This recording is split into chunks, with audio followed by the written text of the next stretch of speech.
ഇപ്പോൾ വനത്തിൽ ആദിവാസികളുണ്ട് എന്നുള്ളത് എന്തോ ഒരു കുറ്റം കുറ്റം പോലെയാണ് ഇപ്പോൾ അജിംസ് പറഞ്ഞത്.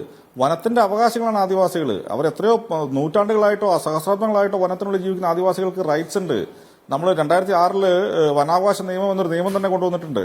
ഇപ്പോൾ വയനാട്ടിൽ തന്നെ ഞങ്ങൾ സംസാരിച്ച പല ആദിവാസികളും പറഞ്ഞത് ഈ വയനാട് ജില്ലയിലെ ആദിവാസികൾ അവരുടെ ആചാരത്തിന്റെ ഭാഗമായിട്ട് തന്നെ ഈ നായാട്ട് ചെയ്യുന്ന ആൾക്കാരായിരുന്നു. അപ്പൊ തന്നെ ഈ പന്നികൾ മാനുകളും ഒക്കെ ഈ ജനവാസ മേഖലകളുടെ അടുത്തുള്ള പന്നികളൊക്കെ അവർ വേട്ടയാടും. അപ്പൊ അതുകൊണ്ട് തന്നെ ആ ഇരകളെ തേടി വരുന്ന കടുവകളുടെ സാന്നിധ്യം വയനാട്ടിൽ ഈ ജനവാസ മേഖലയുടെ അടുത്തുണ്ടാവില്ലായിരുന്നു. അതൊക്കെ നിയമം മൂലം നിരോധിച്ചു കളഞ്ഞു.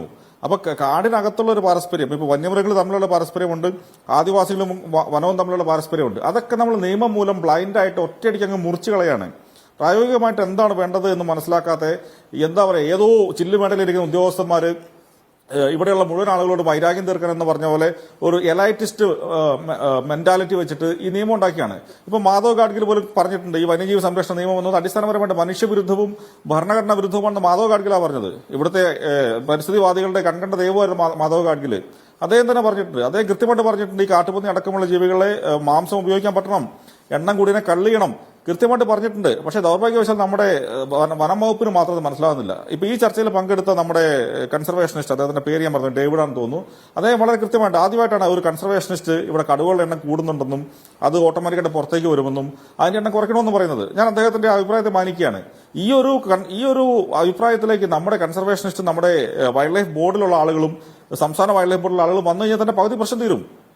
നമ്മൾ കള്ളിക്ക് എന്ന് പറയുന്ന അവസാനത്തെ ഓപ്ഷനായിട്ട് നമ്മൾ പറയുന്നത്, അല്ലാണ്ട് ഈ ലോകത്തുള്ള എല്ലാ മൃഗങ്ങളെ വെടിവെച്ച് കൊല്ലണമെന്ന അഭിപ്രായം കെഫയ്ക്കില്ല.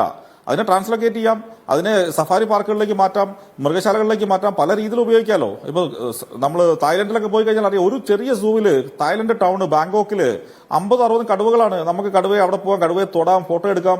നിങ്ങൾക്കറിയാമല്ലോ, ടൂറിസവുമായി ബന്ധപ്പെട്ട് വളരെ മികച്ച രീതിയിൽ ആനയും കടുവകളെ ഉപയോഗിക്കുന്ന ഒരു രാജ്യമാണ് തായ്ലൻഡ്. അതേ ഫെസിലിറ്റി നമുക്ക് കേരളത്തിൽ കൊണ്ടുവരാലോ. നമ്മൾ 6000 ആനകളുണ്ട്, 6000-ൽ 100-200 ആനയെ പിടിച്ച് നമുക്ക് സ്പെസിഫിക് ആയിട്ട് ട്രെയിൻ ചെയ്ത് പാർക്കിലേക്ക് മാറ്റാം. അതുപോലെ ടൈഗർ സഫാരി പാർക്കുകൾ കൊണ്ടുവരാം, കൃത്യമായിട്ട് സുരക്ഷാ മാനദണ്ഡങ്ങളോട് കൂടി.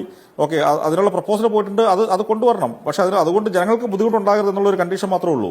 അപ്പോൾ എണ്ണം കൂടി എന്ന് സർക്കാർ അംഗീകരിക്കണം. ദൗർഭാഗ്യവശാൽ സംസ്ഥാന സർക്കാരിന്റെ ഉത്തരവാദപ്പെട്ട ഒരാളും അത് അംഗീകരിക്കാൻ തയ്യാറാവുന്നില്ല എന്നുള്ളതാണ്. അതൊന്നാമത്തെ കാര്യം. രണ്ടാമത്തത്, ഇപ്പം ഞാനിപ്പോൾ നേരത്തെ സണ്ണി ജോസഫ് സംസാരിച്ചത്, ഇപ്പം ഗഗാറിൻ സംസാരിച്ചതും അവർ പതിവ് ശൈലിയിലുള്ള പല്ലവി ആവർത്തിക്കുകയാണ്. ഞാൻ രണ്ടുപേരെയും വളരെ ബഹുമാനത്തോടെ കാണുന്ന ആൾക്കാരാണ്. പതിവ് ശൈലി, അതായത് ഞാൻ ഫണ്ട് ചോദിച്ചു അവർ തന്നില്ല, അവിടെ ഉന്നതാധികാര യോഗം വെച്ചു, 20-ാം തീയതി വരും, അങ്ങനെ പറഞ്ഞ ഒരു പതിവ് രീതിയാണ്. അതല്ല, ഇവിടെ മനുഷ്യർ മരിക്കുകയാണ്. നിങ്ങൾ അത് മനസ്സിലാക്കണം. ഇത് സാധാരണ എക്സ്ക്യൂസ് പറഞ്ഞു ഇതൊരു സർക്കാർ ചട്ടപ്പടി ചെയ്യേണ്ട ഒരു കാര്യമല്ല. ഇതൊരു ദുരന്ത മുഖത്താണ് നമ്മൾ നിൽക്കുന്നത്. വയനാട് ജില്ല ദുരന്തത്തിലാണ്. അതിന് അടിയന്തരമായിട്ട് നടപടി വേണം. ഞാൻ ഇന്നലെ വേറൊരു ചർച്ചയിൽ ശ്രീ ഗഗാറിനുമായിട്ട് വളരെ വലിയ വാഗ്വാദം ഉണ്ടായി. CRPC 133(1) പ്രകാരം കളക്ടർ വെടിവെച്ച് കൊല്ലണമെന്ന് പറഞ്ഞു. അദ്ദേഹം പറഞ്ഞു അതിനെപ്പറ്റി എനിക്ക് അറിയില്ല, പഠിക്കണമെന്ന് പറഞ്ഞു. അദ്ദേഹം പഠിച്ചോന്ന് എനിക്കറിയില്ല, അദ്ദേഹം മറുപടി പറയട്ടെ. ആ പ്രൊവിഷൻ ഉണ്ട്, കർണാടകയിൽ ഉപയോഗിച്ചിട്ടുണ്ട്, കേരളത്തിൽ കോട്ടയത്ത് ഉപയോഗിച്ചിട്ടുണ്ട്, ഈ വയനാട്ടിൽ തന്നെ 87 ഉപയോഗിച്ചിട്ടുണ്ട്. എന്താണ് പ്രശ്നം? ഇത്രയും ആളുകൾ മരിച്ചിട്ട് എന്താണ് മുഖ്യമന്ത്രിക്ക് ഫോൺ എടുത്തിട്ട് കളക്ടറെ വിളിച്ചിട്ട് ഈ CRPC പ്രകാരം ആനയെ വെടിവെച്ച് കൊല്ലണം ഉത്തരവിടാൻ ബുദ്ധിമുട്ട് എന്താ? മുഖ്യമന്ത്രിക്ക് ഇതിന്റെ ഗൗരവം മനസ്സിലായില്ലേ? ഗഗാറിൻ പറഞ്ഞു അദ്ദേഹം ഇന്ന് മുഖ്യമന്ത്രിയോട് സംസാരിച്ചു എന്ന് പറഞ്ഞു. നല്ല കാര്യം. എന്താണ് ഈ ഒരു അടിയന്തര സാഹചര്യം മുഖ്യമന്ത്രി മനസ്സിലാക്കാൻ ഇവർക്ക് പറ്റുന്നില്ല? പിന്നെ എന്താ നമ്മൾ ആരോടാ പറയണ്ടേ? ഞങ്ങൾക്ക് മുഖ്യമന്ത്രിയുടെ ആക്സസ് ഇല്ല, ഉണ്ടെങ്കിൽ നമ്മൾ പറഞ്ഞേനെ.